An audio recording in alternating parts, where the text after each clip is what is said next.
Welcome to this week's segment of Dialogue Houston. I'm your host, Lawrence Payne. To our regular viewing audience, welcome.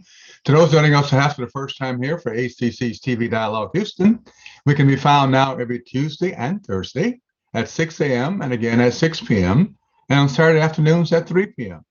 As always, in top of the hour, let me thank you for your thoughtful emails and text messages and phone calls concerning previous shows we've aired here on ACC's TV Dialogue Houston. For after all, this is your public affairs, community affairs show, proudly now in its 31st season. I want to thank you always for your thoughtful ideas for guest topics and subjects to be covered here on ACC's Dialogue Houston. We continue to grow and develop as we go into this new year. We have some great things planned for you in this new year. We just kicked it off with our great conference on January 21st at the University of St. Thomas on equity, Houston 2036, the Task Force on Equity and Symposium on Equity. So we look forward to you joining us for other programmatic responses to that ongoing dialogue that we'll be having during 2023. Coincidentally, both my guests for this week's show were there on Saturday, so we might just touch on a little bit of that at the end of their presentations since they experienced it. But today I'm very happy to have two great shows. The first one is going to deal with a subject matter in the workplace that we don't really think about. And the second is our wonderful friends from the Houston Public Library in the segment entitled always Living in New Knowledge, which refers to the link card. I have mine, or you have yours, and we'll talk with Julie Minster. But in the first show, we have our good friend Chris Pierre, who is joining us to talk about their work that he does through his wonderful company, Culture Plus, but also to talk about this wonderful book called Love as a Business Strategy. Yes, I use the word love, L-O-V-E. You think about it as with business. And to talk about how this creates and strengthens culture by creating resilience, belonging, and success of an organization, changing its culture, therefore changing the way its employees behave. So without further ado, let me stop there and say, Chris, welcome. So great to have you join us on this week's segment of Dialogue Houston. This is something we don't connect together. These dots, in fact, we used to fight these dots being connected together. For sure. Yeah, no. So thank you for having me, Larry. It was great to meet you last Saturday. I enjoyed the symposium. But just to give you a background, born and raised in Houston, Texas, went to school in DC at George Washington University. When I graduated, I came back straight to Houston and started getting into the marketing and digital space. And eventually found my way at Softway, and that was back in 2015 when I joined. And that organization was a technology company founded by a U of H alum. He actually started the company in his dorm room. His name is Muhammad Anwar. And he was successful up until that 2015 mark. So he is an immigrant and thought that he had reached that pinnacle of success. And then it all came crashing down and we almost went bankrupt. And this was like right after I joined. And he had the courage to actually stop trying to blame the market conditions and customers and even employees. And he actually turned the mirror on himself and realized that it was actually his selfish attitude, his greed, his desire for power, and all of those things that actually created a toxic work environment that allowed people to feel comfortable to leave, not care, treat each other any kind of way. And after he introspected, he actually realized that it was all his fault. And he, by a turn of events, went to a U of H game. This is when they were in their Cinderella season with Coach Tom Herman at the helm. And they were playing Memphis Tigers that night that he went. And they were slated to win, but unfortunately, through the first 3.5 quarters, they were basically losing. And he was almost going to leave early, but he stuck it out. They ended up turning a victory. And he watched the news conference afterward with Coach Tom Herman. And, reporters asked, like, what led to this resilience of the team? And Coach Tom Herman said it was the culture of love that we have on this team. He said it wasn't that, love you dog kind of love, but it was the genuine, you have my heart in your hands kind of love. And that is what builds championship teams. And it's the love that we have for one another that makes us go and fight for each other and not for ourselves on that field. And that changed Muhammad's life. And he, at that moment, right after that game, right after we had to lay off close to 100 employees in one day in a very inhumane way, he made the commitment to change himself, And as he changed himself, the company itself started to change, and we got to witness this sort of comeback of our own, going into 2016, 2017, and 2018. We ended up tripling our revenue. We increased our bottom line, our profit line, by 43 percentage points. And it was all attributed to the behaviors, the ways that we started to treat each other as a team, to be more inclusive, empathetic, vulnerable, forgiving, trusting, and empowering of each other as leaders. But then, of course, cascading that into the organization. And so all that took place here in Houston. And as a result of us changing, one of our biggest clients in the oil and gas space saw it, witnessed it, experienced it, and they said, "Can you help us train our team in this?" And we actually told them no. And they came back and pushed back, and fought with us. And we ended up going around the world and training 1,400 of their leaders, after they witnessed our transformation. That is a great story, and it's a great testimonial that only on the personal level that wasn't applied to the larger level at work and change your company and then now changing others. But that turnaround to acceptance of EI, emotional intelligence, which we for so long poo-pooed, using that word, really it's come full circle, has it not? Because For sure. coming out of the experience of a sports team, of teamship within a sports arena, love has always been, even when I was in high school, we talked about love on the team, but it never made it beyond athletics. It never made it beyond team, as we understood team when it comes to sports, but that team never translated to the workplace or to corporate America. Yes. So this leap, if you will, this jump, which in some ways is not a jump to some of us, it's always been there. Others have always not wanted to deal with it. Seems to be a great step forward in looking at how to change systems, because the individuals that you must change relates to the systems changing, which is the cultural change of the organization.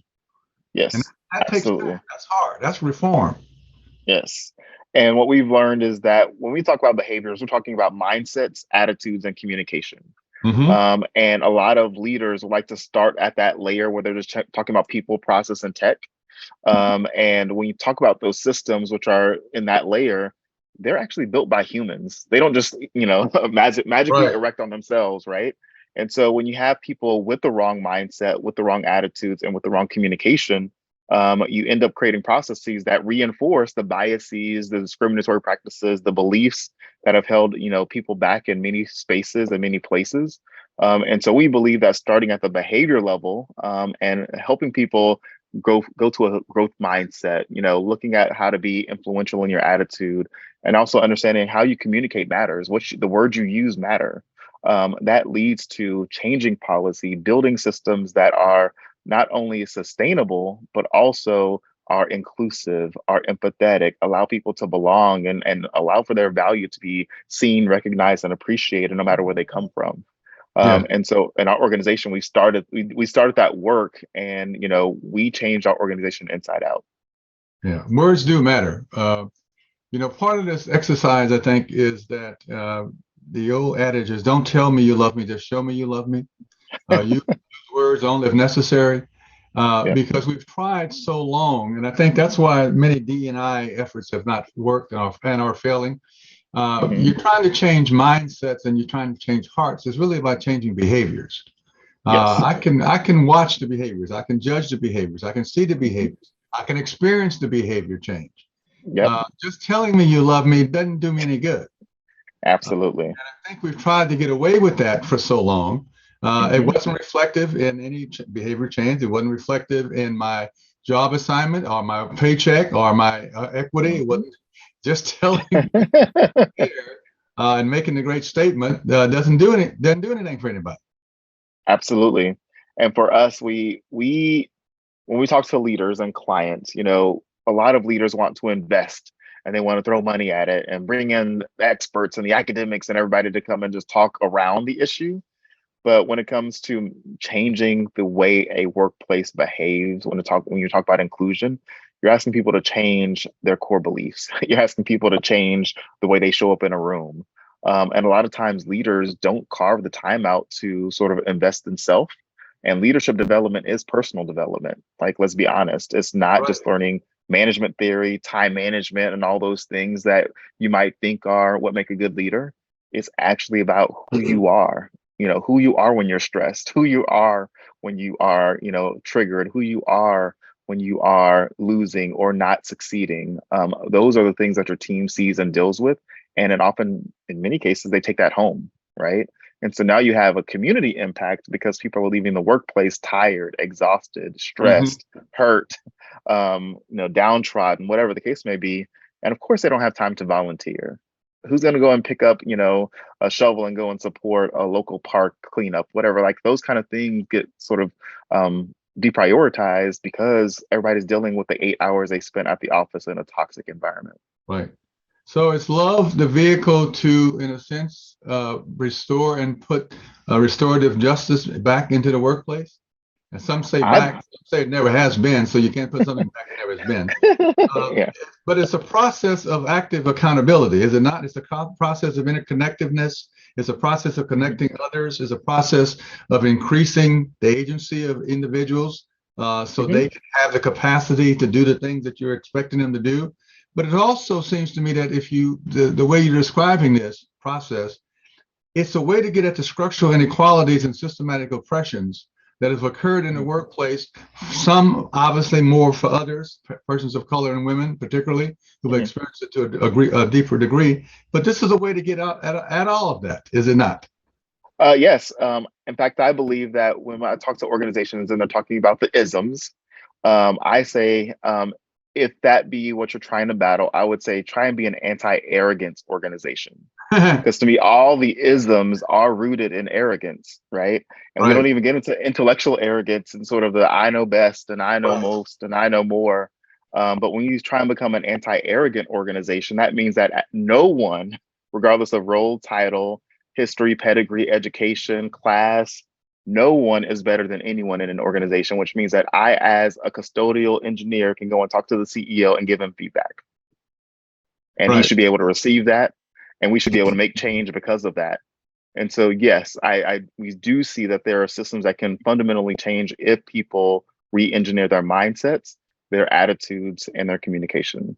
Well, by entering the word love within the workplace, I always was taught love from the very beginning in school, in grade school. Hmm. That love has basically four components. Love is care, respect, responsibility, and knowledge.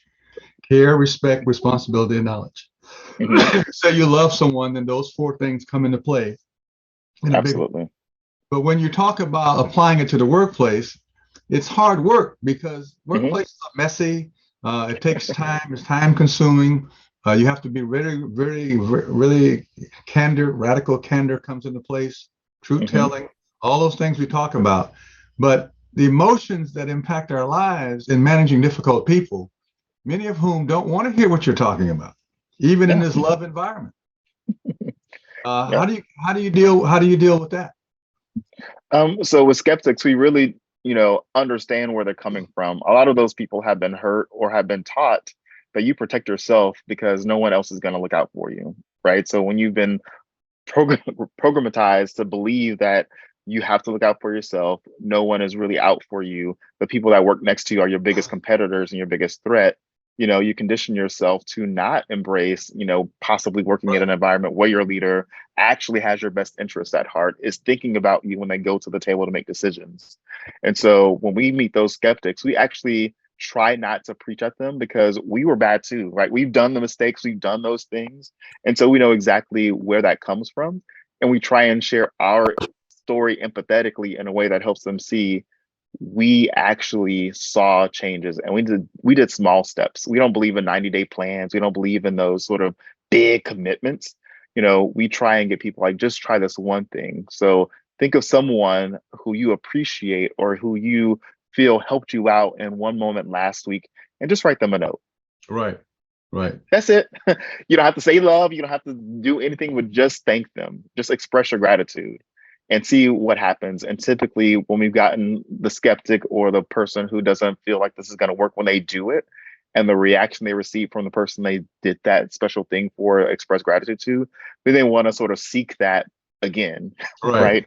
They'll grow it from there. And so we try and do these micro commitments so that way people get sort of used to the acts of kindness inside of the workplace, and they understand that it does go a really long way, and it costs you nothing, no additional budget. I've been working on this thing with empathy as the roadmap to equity. It's like there is no Mhm. equity without empathy. And what led me Yeah. to it was the weakness of the equity part in the D&I equation. Uh, Hmm. and the misunderstood component within the D&I equation was equity. Diversity, we're going to trip over our diversity. We are diverse. We can't go. Yeah. Inclusion comes with that sense of belonging that you can work on from different angles. But the equity piece, either in the way you treat someone, the way someone wants to be treated, their perception of how Yes. they're treated, let alone getting to the monetary issues of equity, becomes Yeah. very important because it helps us make you a better friend, a better partner, a better citizen with empathy. And it's also Hmm. the driving motivation, it seems to me, for innovation and engagement. It even helps in the company's product development, whatever they may be working on. But empathy keeps us from being disconnected, dismissing, and canceling other human beings. Yes. And when you touched on empathy a minute ago, you talked about because it really is about listening across differences to really get Hmm. at the ability to write that note that you talked about, Yes. which I think is very important. Excuse me, but we have to Hmm. get there first. Yep. Excuse me. How do we get there? So we always encourage people to start from a place of curiosity. I think Yes. in order to listen and listen intently and empathetically, you have to first be curious about what you're hearing and who you're talking to, and not being afraid to ask questions. And I think that in many cases, the curiosity element is lost. I think a lot of people see curiosity in the view of a childhood experience and not necessarily carrying that into adulthood. I think there was, who was it, Albert Einstein? I can't remember who said it, but if curiosity killed the cat, then he died of a noble cause, Right. right? And I think that when it comes to starting to build that empathy muscle inside of organizations, being curious is the easy and most innocent way to start building those bridges, to start seeing how people actually can perform in any organization, right? On our side, we believe that empathy is really taking care of people in the context of business.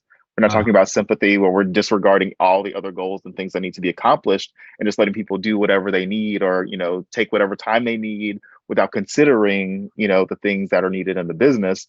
But it's really about, how do I make sure that you're successful? Because if you're here for a career, then I want to make sure that you're actually learning and growing inside of that career and not just being coddled, or right. enabled, to be a worse person, or to be unskilled, or to be stagnant in your development. And so, empathy for us is like embracing that curiosity, but it's also still about, growing accountability, because when you actually approach people empathetically, they take ownership. Hmm. If they know that they're being treated well, if they feel like they are getting what they need, they don't want to lose that, right? You're gonna actually take care of what's been given to you, or what you feel you can't get anywhere else. In the work with companies, it always seems to me, in the stuff that I've done, I'm sure you've experienced this too, that the company's self-image of themselves, or how they see themselves as relating to its employees, and having already those things we've talked about: compassion, care, empathy. Hmm. But when you hold the litmus paper test up to the light, it doesn't work that way, because when you talk to the complex lived experiences of the human beings, their employees, there's a gap between the company's Yes. self-image and how the employees experience that. And I think Hmm. that's why this work that you're doing in love and this understanding of empathy and compassion is so important to this process, because it helps the clarity of that gap being seen, first of all, secondly, understood, Yes. and then Yes. closed. Absolutely. And in fact, we actually built a tool called Culture Counter that actually measures the experiences of your employees on a culture basis. So if we have a framework that we built, and we ask questions from a three-pronged lens, so how do I show up in that behavior as an employee? How does my team show up in that behavior as an employee? And then how does my leader show up in that behavior as my leader? And we actually average those scores, and we use an MPS model to actually show leaders, objectively speaking, how their team is experiencing not just the company, as an organization, but even the leader themselves. And we can actually show a self-awareness gap between how that leader scored themselves when they take it versus how their teams who report directly into them scored them on those same behaviors.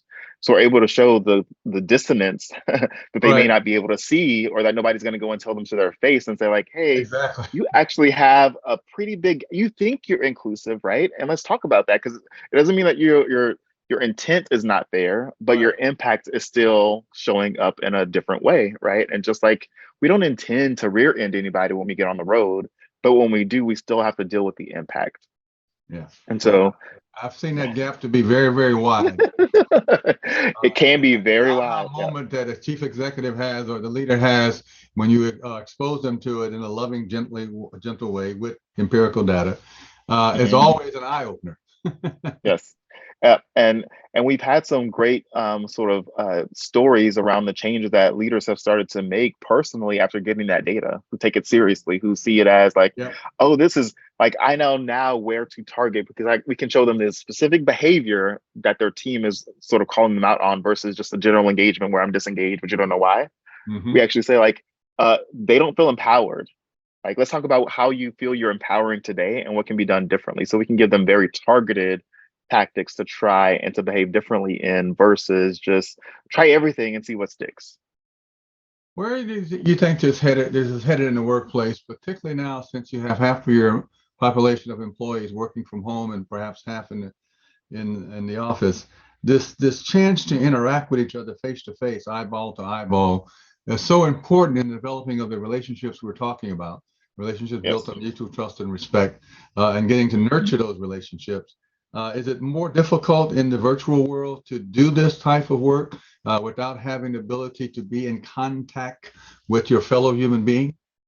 Yeah.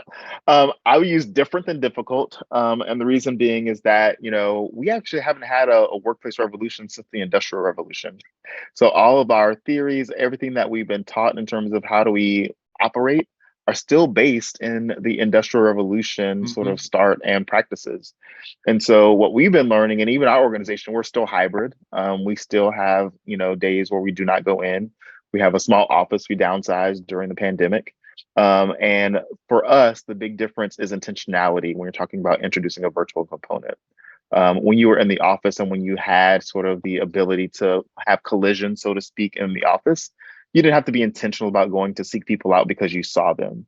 In the Right. virtual space, there has to be now intentionality of reaching out and starting those relationships and being intentional not to just keep things as efficient as possible. We've noticed that with a lot of our clients and even us ourselves, we really tried to fit people into the time that we had. And we wanted to reduce the time that we spent on Zoom or talking to each other. And we try and encourage clients like, no, it's okay to have that small talk at the start of a meeting while people are still logging on.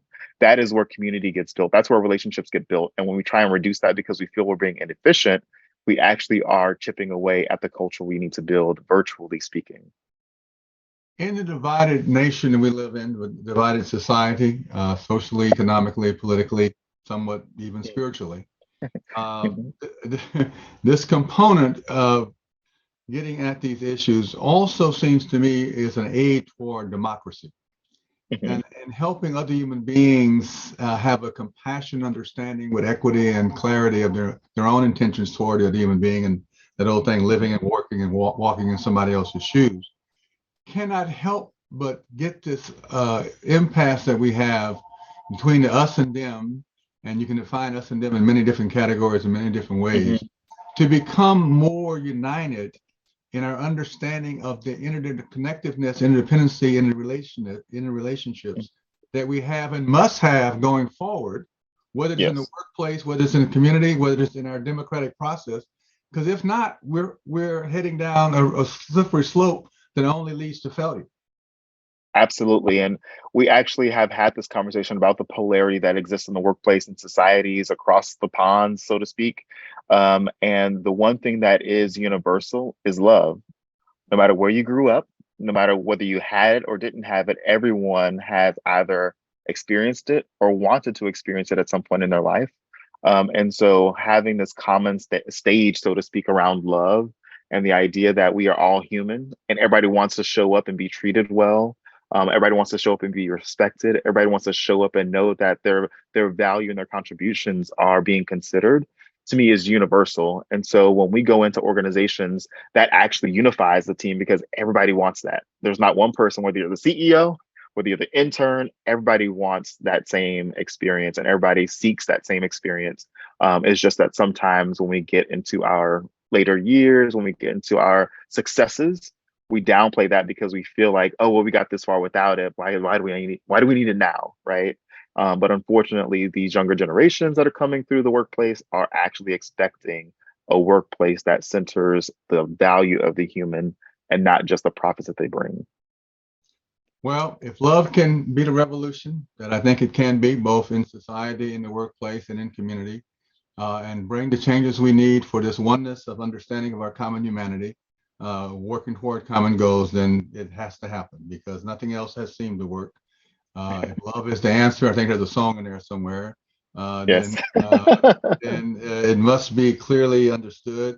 I'm just so glad that the word has reached some new form of acceptance and gaining acceptance in the workplace.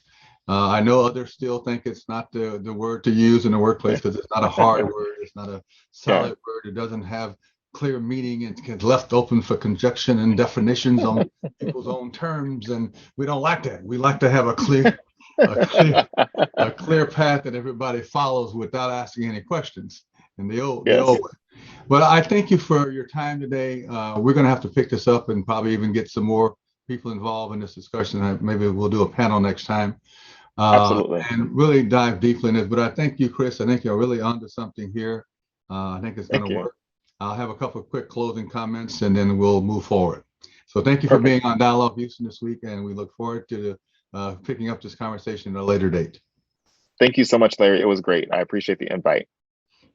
If love is the answer and equity and empathy all has a chance, then it can be found in this new equation that we're talking about. Love, I think, is also an interesting piece to bring into the public component discussion.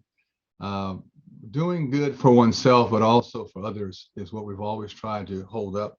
In a democracy, it is also about the pursuit of individual happiness, but it's also the pursuit of group happiness.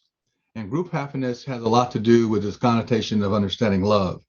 We find ourselves many times isolated. We find ourselves in social fractures and burns out situations. The idea of bringing gratitude, mindfulness, and intentionality back into our thought processes becomes very important. It is about compassion. It is about gratitude, but it's also about being humble. To be able to experience this and to be able to open oneself up to experience this has a lot to do with humility.